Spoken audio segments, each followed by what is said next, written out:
Hello and welcome to another episode of Cut Through TV. My name's Dan Hasler from Cut Through Coaching, and joining me as ever is the very hirsute Mr. Tim Perkins. How are you, sir? Hirsute. I'm feeling a little hirsute today. I'm very well, Mr. Hasler. Nice shirt. Thank you very much. Sharp. Yeah, as are you. As are you.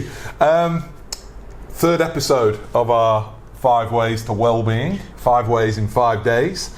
Past couple of days, we've spoken about keeping learning and connecting. Yep. And today, the third way in the 5 ways to well-being is taking notice. Tim, what have you got for me? Yeah, taking notice. I like this one a lot because this one is really, in some ways, it's about us slowing down. Slowing down and being aware, and I think we've talked a bit about time in both the previous episodes, and perhaps different people will see it in different ways, but perhaps there's this sense that we've got a little bit more time. But the new economic foundation that came up with these 5 ways, as we've said at the beginning, they were looking at things that all the people who had the best sense of well-being had in common, and one of them was that people could notice the little things, that they would savour certain things, that we have this awareness. And so for some of us that's smelling fresh coffee, as we're making some coffee in the morning, or as we walk past a cafe, or it can mean totally different things. Picking up a flower, kids are great at this.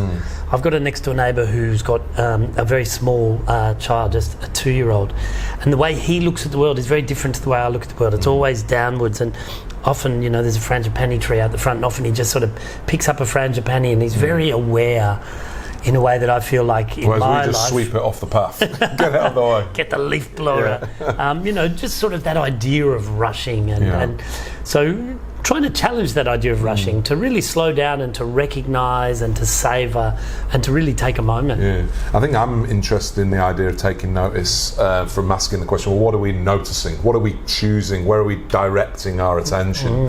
And I think particularly at the moment, it's not very hard to direct our attention and notice all the negative, notice all the shitty stuff that's going on, and all the worry and all that kind of stuff. And we're almost, I'm not a psychologist, but a lot of psychologists will say, we're almost hardwired, if that's the right phrase, to sort of always lean towards the negative. We're sort of as a self-protection mechanism. Yeah. We're kind of on a fight, flight, freeze operating system.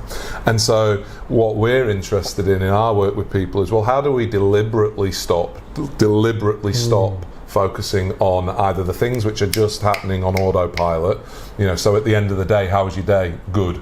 What was good about it? Dunno. Right? So actually saying, all right, well, what was the best part of your day? Or what are you grateful for today?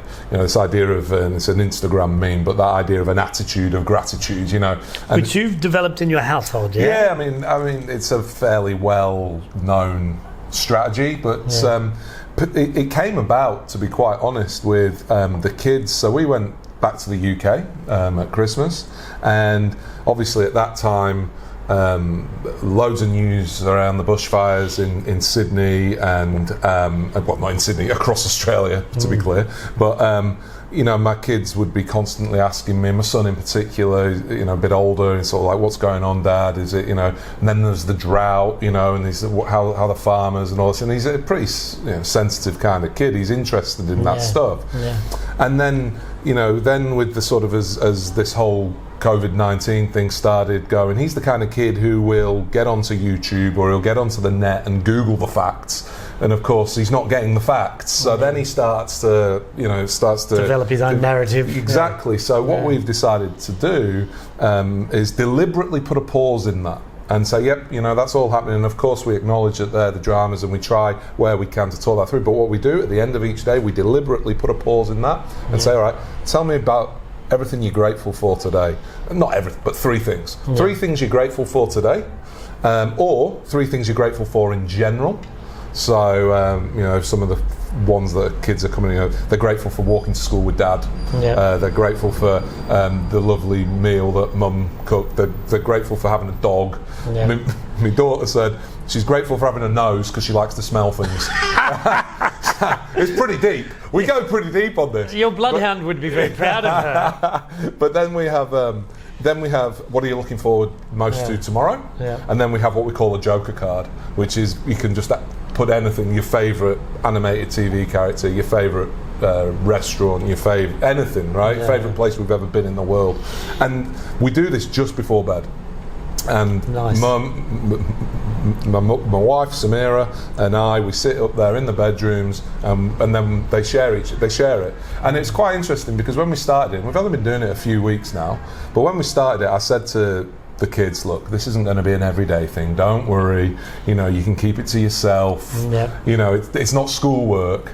But what's really interesting now is as they're walking up to bed, they grab the books from the kitchen shelf and up they go, and they want to share. They stand on the landing upstairs and say these things, which is getting a little interest. You know, it's just like, it's weird how it's evolving, but it's good fun. It's all about fun, you know, and but deliberately helping kids to talk about. I mean, I know a lot of the sports organisations we work with, we've included this idea of a gratitude journal as well. Is it a hard thing for adults to do? Is it more of a kid thing, do you think? Is it something you practice yourself when the kids do it? So what I've done in the past is more almost dot point journaling. So the kids, I've given them I've given them the scaffolding for it.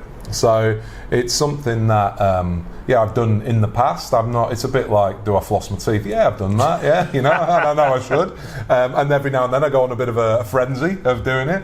But what we are doing, you know, I'm really mindful of the language we use. I'm very mindful of the way we talk about we control what we can control. So we're very deliberate in our house about focusing on what we should be focusing on, and that's hard when every second message from England is how you going, or we're cancelling, you know, my family was supposed to be coming over, that's been cancelled obviously. We were supposed to be meeting my mate and his family in Bali, that's been cancelled obviously. And so it's hard, it'd be very easy to fall into the doom and gloom. And it is bad, let's be clear, it's shit, but there is a ray of light that if we choose to shine put our gaze there, then, you know, I think that's quite powerful. Yeah, because one of the lines we also use a lot with clients is the idea that you get more of what you focus on, right? And one of those activities we often do is the idea of that appreciative inquiry. Yeah.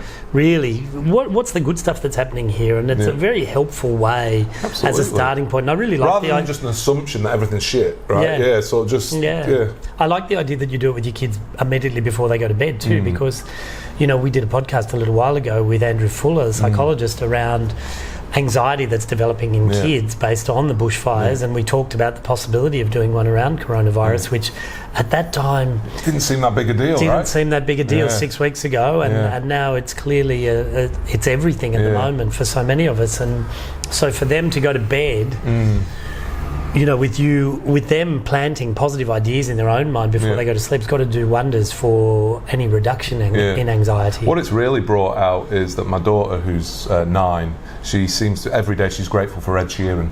Yeah, so she loves Ed Sheeran, which is nice. I think it's her first crush, so which is cute. But you know, I think obviously that's a deliberate thing about that. I mean, another deliberate strategy, which I actually do practice a lot more than, say, the gratitude journaling on a personal level, would be, you know, practicing mindfulness. Practicing just taking maybe even 2 minutes, 3 minutes, but sometimes longer, 10 minutes. And I found those apps, you know, Smiling Mind and Headspace, to be really helpful. Particularly a bit like what you said there, you know, like, how do I do it? Like, how do I write a gratitude journal? You know, but in this, you know, how do I sit there? But if you put your earphones in and just have someone guide you through it, and it's not for everyone, but it certainly works for me. Yeah, well, that Headspace one in particular, I'm not as familiar with Smiling Mind, but Headspace I'm quite familiar with. And we've discovered that they offer it free to teachers or educators. So. Anyone, so if you're an educator, if you have an education-based email address, so a school, uni, college, whatever, you can go to Headspace, and we'll put a link underneath the video. You can go there and get a free account on there, which has got loads of different guided mindfulness tracks, which you can either obviously put just privately in your ears, or you can whack it through your speakers at home for a bit of chill time. Or you can put it up when schools are normal again. Yes, you can whack exactly. it up on the electronic whiteboard at school or in your footy club or wherever, and do a group thing, which is really valuable. There are other, I think those meditations, I'm very keen on that idea as well. But then, with taking notice, I really like the idea of little things. So I just brought in one. I've got a dog, and It's not your dog, is it? We have a few walks every You're day. right, mate. You're right. Roll over. But when we were having a walk the other day, I came across this, which is just a beautiful, the most intricate bird's nest I've ever seen. It was, this is like a luxury bird's nest. I don't know what was in it. Nothing when I found it. Flick the birds out. And it had, That'd be great for cut-through TV. Get rid of the birds. don't be like that, Dan. No birds were killed in the stealing of this bird's nest. Why have you brought it in, mate? Has it got lice? To show it, because I thought it might make a good toupee at some stage. No, just recognising the beauty of what these Nature. animals are able to do and nature. So taking notice is all about really just taking ourselves off autopilot, yeah? Yeah, that's right. I mean, I think the idea, there's a real movement now towards mindful eating as well. And so, something as beautifully colourful as these gorgeous blueberries, something like this, being aware of flavours and tastes and textures while we're eating, slowing everything down a little bit and really taking our attention to the things that we're doing rather than just doing things mindlessly. Yeah, and rather than just wolfing it down. In fact, there's a real correlation between, mindful eating and weight control. Like just slowing everything down, it gives us a chance to recognise we're actually full. And we don't overeat. Overeating would probably be the antithesis of taking notice, right? Because we don't notice we're full and we just keep plowing on. Absolutely, and if it happens to be blueberries you're eating, they're full of great antioxidants as well. Which might be useful at this current time, right? Absolutely, anything we can do. Yeah. All right.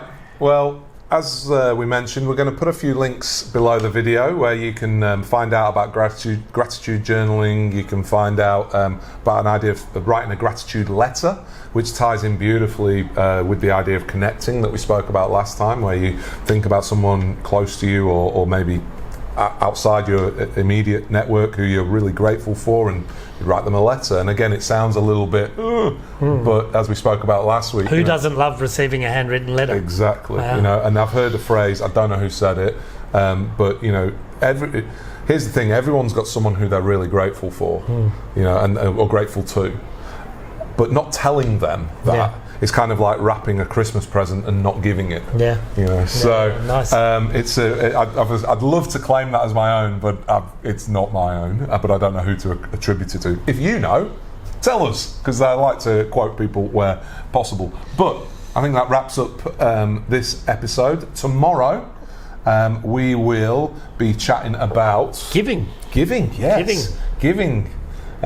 Which is really interesting at a time now where a lot of people are talking about horror stories in supermarkets where people are taking pushing other people out of the way in order to take, but twisting that narrative and feeding our souls a bit by giving. Hey, if you're enjoying these, let us know. Put some comments in there. If you're not enjoying them, keep that to yourself. But good vibes only here, right? But if you're finding it useful, even if you're just finding the resource useful, share it with your mates, share it on the networks, because the only reason we're doing this is to keep some form of connection and hopefully try and build a bit of community and build goodwill. Get something. That's it. Positive. That's the word. Yeah, just something positive out there in this time. So until the next episode, thanks for tuning in. Take care. Take it easy.